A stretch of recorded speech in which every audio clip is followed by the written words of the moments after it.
Hey everyone, welcome to the Panthers Postgame Show. Kristen Balboni alongside Panthers legends Mike Tolbert and Al Wallace. Guys, we got a lot to get into with this game. Panthers battling back there at the end, but ultimately not able to get it done against the Cardinals. So Mike, I want to start with you. Just your initial thoughts before we get into everything that happened in this game. Number one thing that jumped out at me, Kristen, was the mental mistakes. We got to limit mental mistakes, and we also need to limit turnovers. And Al, what about you? Yeah, I just found some character in this team just to face that adversity that Mike's talking about early in this football game and to be able to battle back. Yeah. Oftentimes you go into the half and you may just quit on yourself. This team under Dave Canales did not do that. They kept fighting. No, they certainly did not quit. All right, let's take a look back at how it all played out in this game from yesterday. All right, starting with Panthers on the road. Bryce Young, Kyler Murray, two former #1 overall picks. But guys, it went south quickly for the Panthers. Bryce fumbled here, and the Cardinals were able to immediately score points off of that in that first drive. Yeah, it's tough to start a game giving up, spotting the team 10 points. Sure. And then second drive here, Bryce intercepted by Baron Browning. The Cardinals were eventually able to come away with points of field goal, as we'll see right here. Yeah, down 10 points early in this football game. You got to take a deep breath, and you got to go back to the sideline and regroup. And then it felt like the other defining play right before the half was this Ja'Tavion Sanders, what we thought was a catch, initially ruled a catch, but then overturned by the refs. So guys, what does that mean to go into the half with something like that? You think you got it, and then ultimately Cardinals are able to come away with points on this drive. Yeah, it's a heartbreaking call by the officials at that point. But at the same time, you got to go out because momentum is definitely not on your side right now. And that led to that big Greg Dortch punt return. As we said, Cardinals able to score off of this Kyler Murray touchdown to Michael Wilson to end the half. And guys, the half ended 20-3. Yeah, momentum is a serious thing. It feels like that reverse catch was the start of it, and then you give up the touchdown there to go into the half. And then you come right back out of the half, and James Conner, we saw that rushing touchdown to start the second half. So it's 27-3 at this point. Looks like things might be over for the Panthers, but then we start to see this comeback. 4th and 1, Chuba Hubbard 14-yard run, and then we see the Panthers capitalize off of this with a Bryce Young touchdown pass to Hunter Renfrow. Yeah, the savvy vet right there. Look at the little rub route. I know I'm not an offensive guy, but that is frustrating to be able to accomplish that, and Hunter Renfrow gets it done in the corner of the end zone. And then, Al, you'll like this one right here. This is for the defense. So DJ Wanham right here. I don't know if you had him on your list of potential interceptions here. You got to love it. Big guys touching the ball. You love to see the guys out in coverage getting that done, and a great play by Robert Jones applying the pressure. And then, Mike, we get the Chuba Hubbard receiving touchdown right there. That's his second of the season. Yes, man. We talked about it last week. We need to get Chuba more involved in this offense. Now, Panthers unable to score on the 2-point conversion there, but what a play this was. 4th and 16, and we see Bryce Young complete this incredible throw to Bryson Tremaine, guys. Yeah, clean pocket. Bryce is able to step up. He doesn't try to bail out the back of the pocket, and then a dart straight between the 8 and the 7. And then right there, another touchdown to Hunter Renfrow. And look, the comeback is in full swing. That's 27-22 after that touchdown. Then we see this, the onside kick from the punter, Sam Martin. Damani Richardson coming up with that recovery. And guys, we never see this. What a great moment for the Panthers special teams. Absolutely. I mean, the special teams has been the most solid group on this team, so far this season. But that's the first kick return we what would you call it? Recover, yeah. Recover onside kick we had in 89 games. Yeah. We don't even remember what it's called because it's been so long, right? Lost for words. So then the Panthers get the ball back here, and we see on this play, Bryce Young sacked, loses the ball, but Panthers were given another chance here because of this defensive holding call. The defender right here on Teteroa McMillan. And guys, Panthers live to fight another day right here on this set of downs. Yeah, KB, I talked about T-Mac last week and just how difficult of cover he is. He proved that all day with catching passes, and you see really build his team out with just getting that pass interference call, that holding call. And then another chance right here for the Panthers, roughing the passer penalty on Josh Sweat. Yeah, I'll take it. I'm a defensive guy. I don't love it, but I'll take it. Panthers get another opportunity. Right here, though, Panthers, a self-inflicted wound. Bryce Young, intentional grounding there. And then, unfortunately, this is the last play of the game for the Panthers. Bryce trying to make something happen on 4th and 15, but sacked by the wily vet Calais Campbell to end the game there. Yeah, this guy's played 18 NFL seasons, just a well-respected football player, and a tough way for that game to end for the Panthers. And look, we see the stats. We're certainly going to get into all of them, but the first thing that you guys wanted to focus on were those 2 turnovers that happened very early in the game. So, Mike, when you look at these turnovers, to what do you ascribe them to? So I think it's more communication than anything. The offensive line, the running back, and the quarterback all have to be on the same page. We'll get into it a little bit more later on in the breakdown, but the communication has to be there in order to pick up the blitzes the right way. And Al, when you go down like that early, as a defense, what kind of pressure does that put on you? You know that you're going to have to get the ball back. The defense knows they're going to have to create more situations to get the ball back to Bryce Young and this offense to allow them to score more points. It's tough when you start in a 10-0 hole, knowing that you got to go to the sideline and say, hey, we got to put that behind us. You can't let it linger in this football game and get back to the basics, and that's running the ball, that's completing passes, that's making tackles on defense. And as you said, they certainly were able to do that down the stretch. But when you start 2 straight games out with a slow start, is that something that, is talked about in the meetings? Is that how you remedy it? Is it something you go out and practice? What does that look like to kind of get over the hump in the slow starts of the first halves of both games? Well, I think when you're going throughout the week of preparation, right, the coaches have a script of plays that we want to go through, especially on the offensive side. There's a script of plays that we want to go through. There's a script that we want to run these plays on 1st and 10, these plays on 2nd and short, these plays on 3rd and long, right? We have to make sure that we can stay on schedule. That's the main thing about right here. Starting faster is what we want to do. Starting faster on the offensive side. We want to make sure we stay on schedule. And we weren't able to do that these past 2 games. Yeah, it's scripted the same way kind of on defense. And it looks like the Arizona Cardinals came out with a plan to attack this rebuilt, retooled, really good offensive line of the Carolina Panthers. They brought some exotic looks, some games, some stunts up front that really confused those guys. And it resulted in 10 points. And I think the Panthers were lucky it was just 10 points right there. So you just have to do a better job of adjusting more quickly at the beginning of the games, because you're going to always see something new in those first 8 to 15 plays. And Mike, as you said, you're going to take us to the board a little bit later and really break down the ins and outs of those turnovers, and certainly it'll look very similar to what the Panthers are looking at in film study a little bit later today. But right now, let's hear from Bryce Young on those turnovers and on what the Panthers can do to rebound from that. I have all the confidence in the world in this team, this group. We know we have the right stuff. Just early on, not giving ourselves a chance. That part is, it's frustrating now. Obviously fresh after, but soon we're gonna have to turn the page again, learn, grow. But I have all the confidence in the world in this team. All right, and Al, you mentioned this a little bit earlier. The offense was really able to come back and do really well. And Bryce Young, after those 2 turnovers, went for a career high in several different things, including passing yards, I believe, attempts, completions. And then one thing, Mike, that I know you wanted to talk about is some of the bright spots of this offense that we got to see. Yeah, it's just really great when you look at Bryce Young and his ability to just stand in the pocket and deliver, right? A guy that's not rattled, and we've seen that now his entire career. No matter what adversity is thrown at Bryce Young, he just seems to bounce back. He's a true leader in that offense. He's going to find a way to get his guys back out on the field, to give them chance after chance. And you have to love that about a young quarterback who's developing right here. But you look at that young receiving core and how they're starting to come together. T-Mac's going to be maybe the central focus of that group right now, but Bryson Tremaine made a bunch of receptions, as well as Hunter Renfrow, right? The older guy in the room continues to prove why he's still on this roster. So you have to love it. You have to love the development of Bryce Young and those young wide receivers. For sure. I mean, T-Mac is who we thought he was Yeah. when we drafted him. He is that guy. He's showing us right now, day in and day out, why we drafted him at such a high pick. But I want to talk about the adjustments that was made early on within the game. The first 2 series, you saw the Cardinals was getting there with a lot of pressure.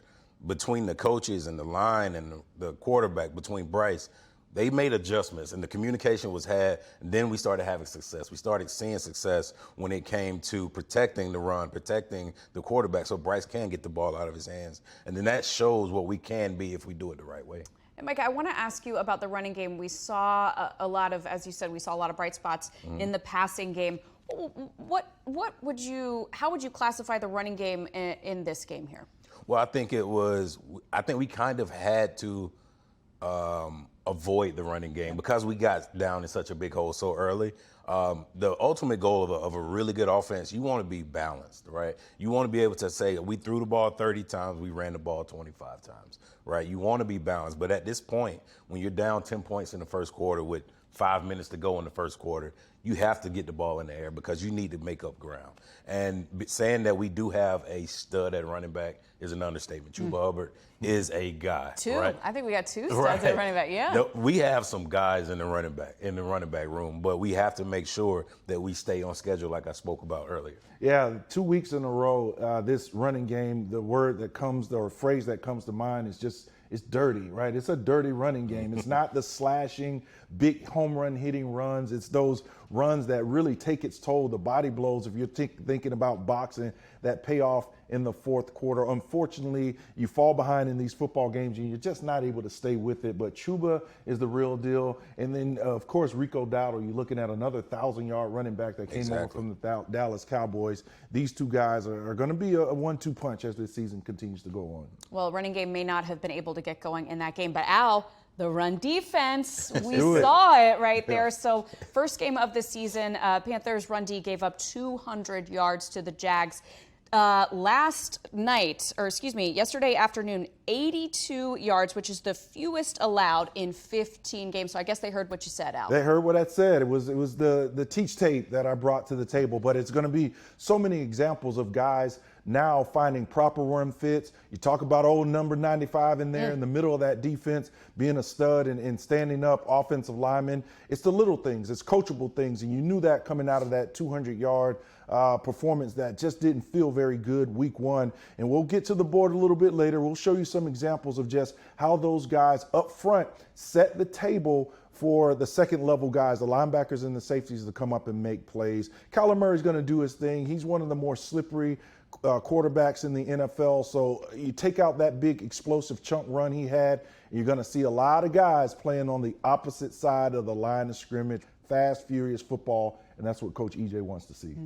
And Mike, as a running back, how difficult would it be to get anything going against that run defense that you saw yesterday? Oh, it would be extremely tough. I mean, we preach slow to, fast through. When you see a hole, you got to get through it. But it wasn't a lot of holes yesterday. Nope. So they were doing their thing. I'm happy to see it. Yeah. All right, plenty more coming up on the Panthers postgame show. We'll be back after this.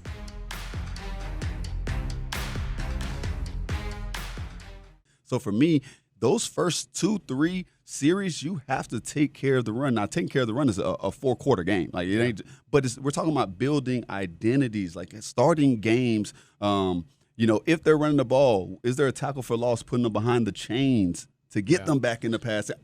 And let's be honest, putting points on the board helps defenses. Yes. Very much. You want them to stop running the ball, put some points on the board. I promise you. Like it'll make the defense do your job. Just please. And special teams. Don't be scared of the end zone. Everybody. It's complimentary ball as a team. So, we can be honest and be humble at the same time and knowing like we can get better at all three phases of the ball. Yeah.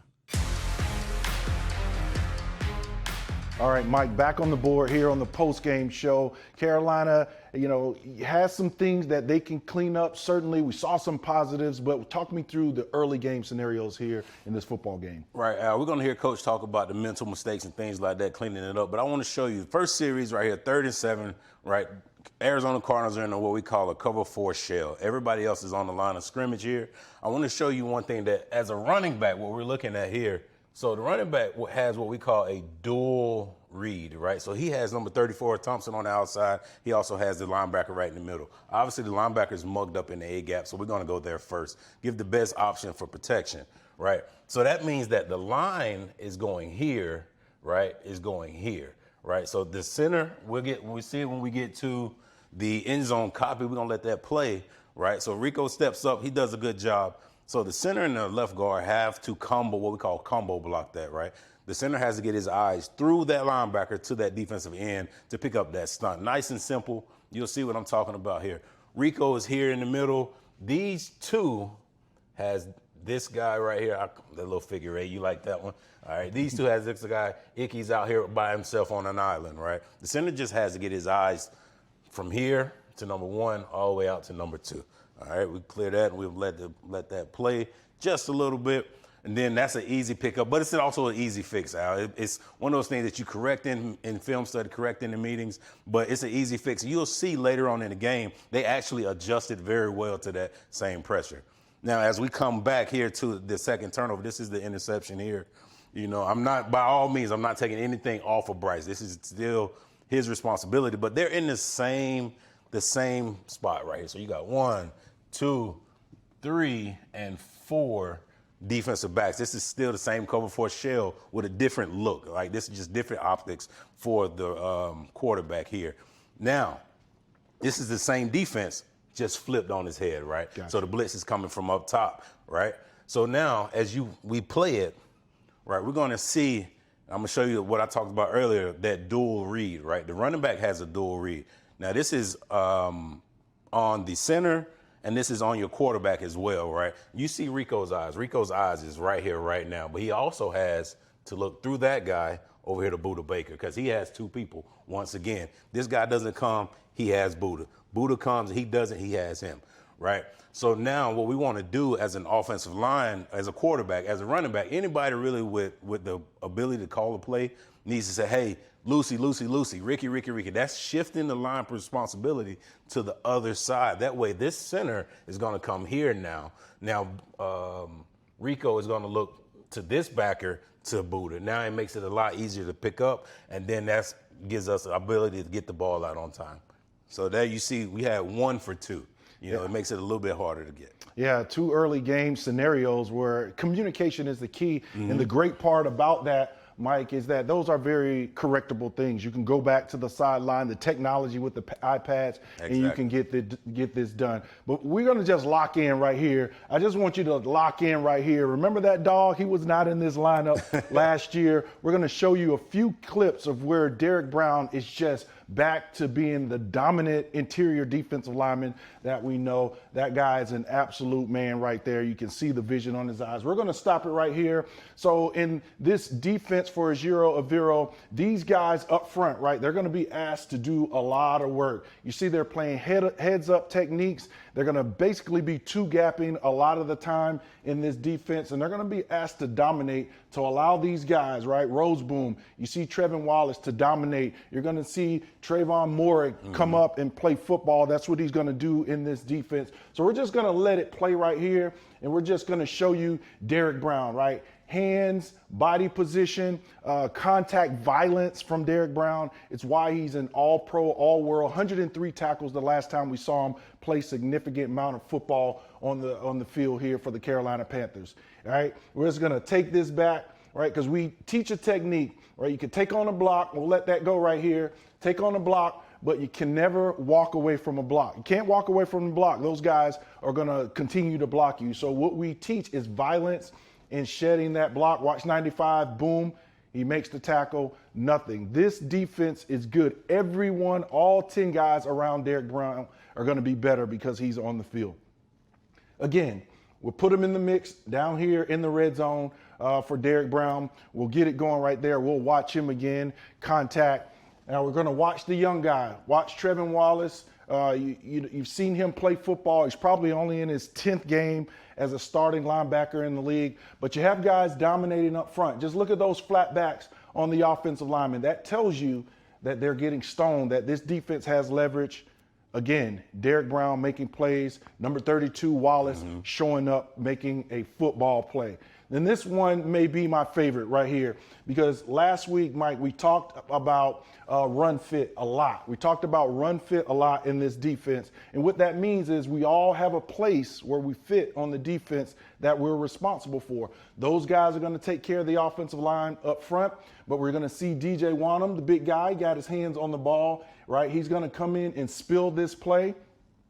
Everybody up front take care of their responsibility. This offensive line wants to go down, down. So spill and replace. That's the technique. Spill by your edge guy, replace by the linebacker, right? He knows this guy is going to continue to make this ball go outside. The more we can do that, get the ball going east-west instead of north-south, we have time for our top tackler right here to come in and make a play. So let's see this through. Let's watch how this beautifully executed defense spill, replace, bang, tackle for 1 yard, maybe nothing on that football play. And we just see it. We'll just let this one run. Again, we're supposed to have spill and replace, but sometimes they tell you, just play football. Just go make a play. Just play football. We're going to watch Pat Jones right here. Same thing. These guys, it's a power play.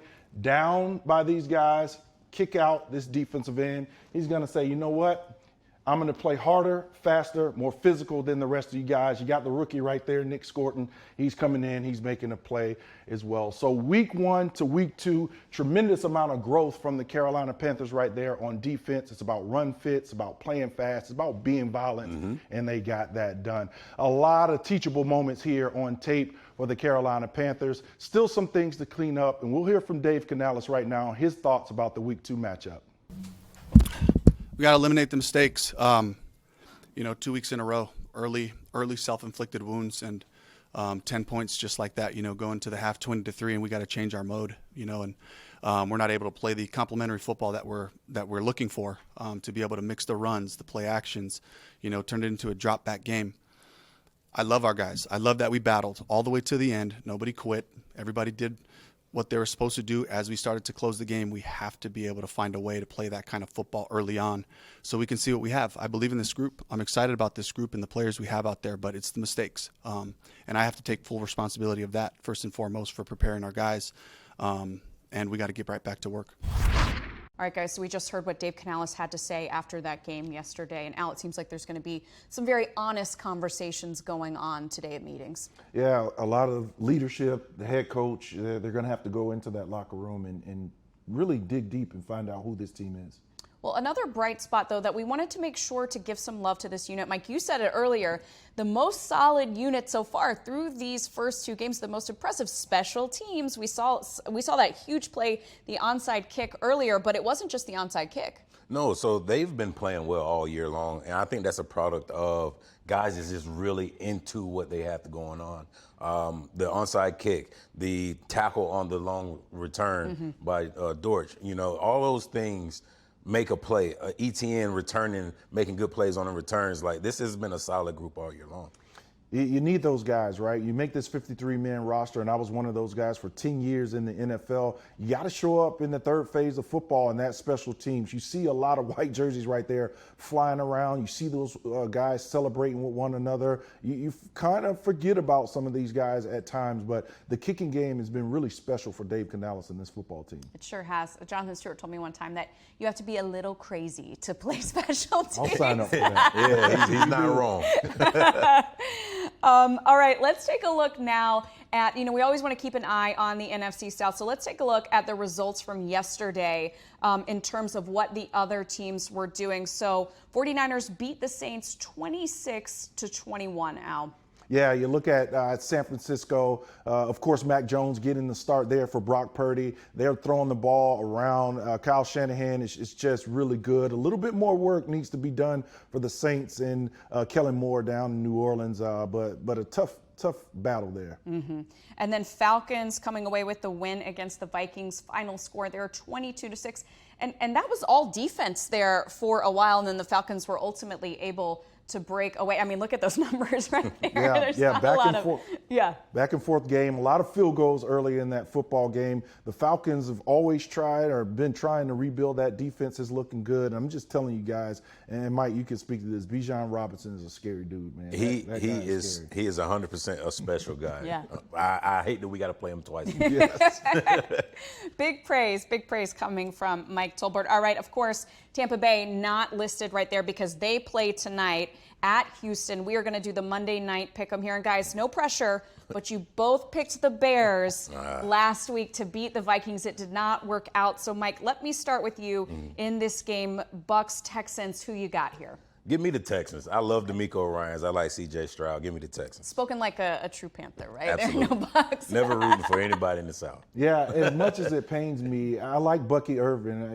I like the Tampa Bay Buccaneers. That defense, they get turnovers, and if they can frustrate C.J. Stroud in that offense on the road, they can shut up that crowd. They can do some damage. All right, let's take a look at that. We got the 2 Monday Night Football games here tonight. So I want to start with you here. Chargers at Raiders. Who you got?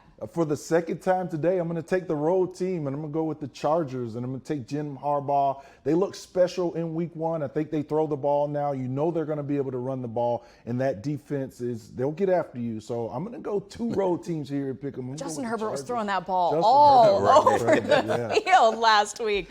All right, what about you, Mike? Well, there's a couple teams outside of the Panthers that I have a little love for in my heart, because I did play there. So I'm going. We don't want to hear it. We don't want to hear it. I'm going Chargers all day long in this one. All right, we cannot wait to check in on those results next week. Guys, this has been great, as always. Thank you for being so candid about what is going on in that locker room today and giving us your thoughts on what was very, very close there at the end, but ultimately the Panthers losing that game. Really, really appreciate all of your insight. Absolutely, KB. Thank you. KB. All right, stay with us all this week. Of course, we got our post-game show coming out today, and then we got the midweek show. I'll be with Trey Boston for that. We do have a name for that show. You'll have to stay tuned. We let everyone vote on that. So we got a name for you coming on Wednesdays. And then, of course, the Panthers Huddle. I will be with TD Thomas Davis on that. But as far as the post-game show, we'll see you again next Monday. All right, bye, everyone. Thanks so much for watching.